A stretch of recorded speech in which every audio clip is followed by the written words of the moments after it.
Hi. So in this class we will be talking about how to execute a Hadoop job, or you can say how to execute a MapReduce job. So MapReduce job is a distributed job which can process your data distributively on multiple machines. So in our previous class we have loaded the data from local file system into HDFS, and now it's time to process the data. So let's try to understand this, how the job is running. Okay, you can see this picture. We have some big data, that means we have some large amount of data, and using copy from local we are loading the data distributively on multiple machines. You can see this. Once your data is distributively stored on multiple machines, then a MapReduce job works on that. So MapReduce job, as the name indicates, is consist of two parts, map and reduce. You can see that mapper code will be running on every block of this data.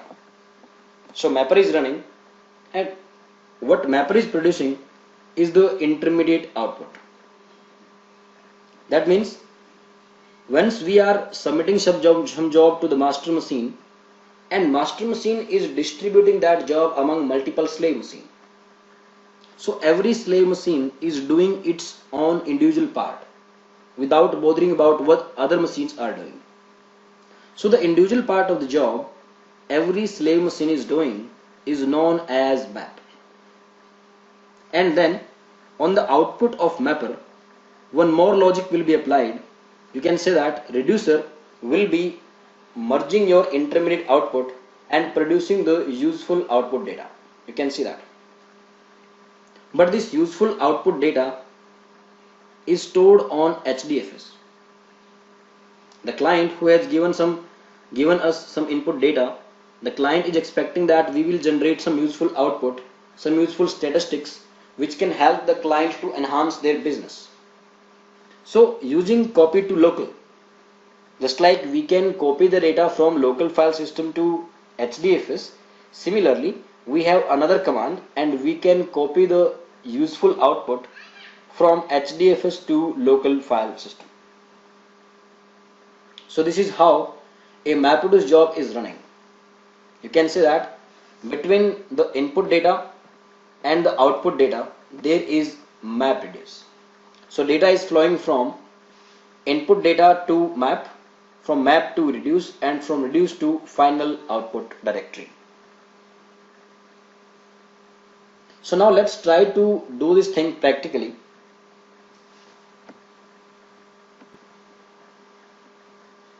So let me log in into my Ubuntu so that we can do this job practically. Okay. So you have a text file as we have loaded in our last class. You can see this. We have a test file inside test directory, and this file contains some text, that is welcome to Hadoop, and this is my first file in Hadoop in HDFS. So what we will do is we will be executing a job, and the purpose of that job is count the words, how many words are there and which word is appearing how many times in this particular file. So we will be executing that job, and for executing any job we should have a jar file. Someone will be understanding the logic as per your client's requirement and will be writing that job for you.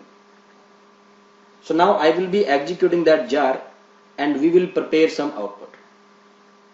Okay, so the command for executing the job, first of all let me clear the screen. Yes. Now I will execute the command, that is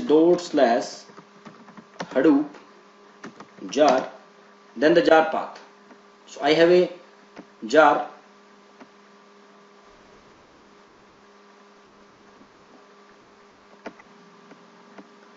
So on my system the job jar is located at this path, that is /home/nearest. Inside that there is a directory local cluster home, inside that job underscore jars, and finally inside this we have word count jar.jar. Then we have to specify the job name, that is examples dot word count. Now I will provide the file path which I want to process, and I have a test file inside test dir. Yes, this is my input file, and now the output path, where exactly the output of this job will be written. So what I can do is, at the root location I can give some path like test output. That's all.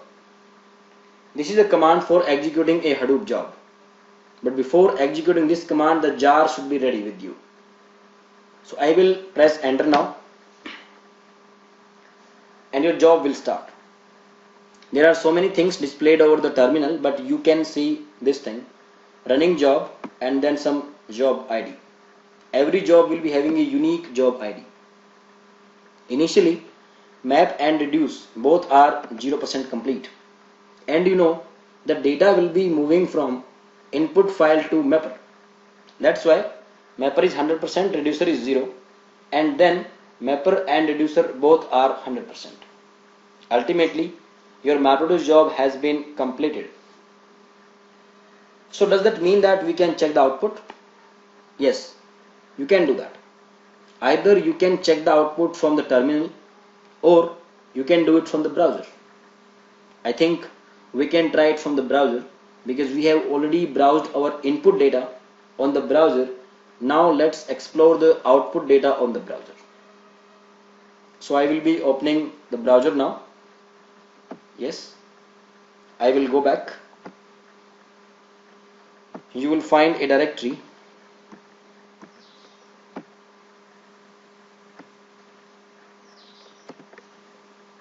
You can see this test underscore output.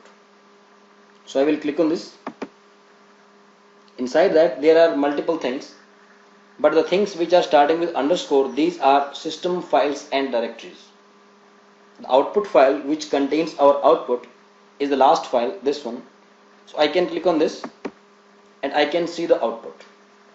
I will just zoom in so that you can have a closer look. Okay, so HDFS dot, this word is coming once, Hadoop dot is coming once, this is coming once. So somehow the data which we had taken, every word is a single unique word. Otherwise, if any word will repeat, then it will display accordingly. Suppose in your text files, in your all the lines in a text file, suppose Hadoop word is coming 4 times. So in the output it will display Hadoop space 4. So the purpose of executing this job was to count which word is coming how many times, and this has displayed this output. So this is just a small example. In MapReduce there are a lot of possibilities. We can write complex codes, we can write complex Hadoop jobs which can process our data parallelly on multiple machines. So by processing our data on multiple machines and by applying MapReduce logics, we can come up with some useful reports, some useful statistics, and those statistics are very useful for the companies to enhance their business. So Hadoop is a offline batch analytics. When you have large amount of data, you want to process that and you want to do some analysis on that data, then you can go with Hadoop and MapReduce. So that's about this class. Thank you.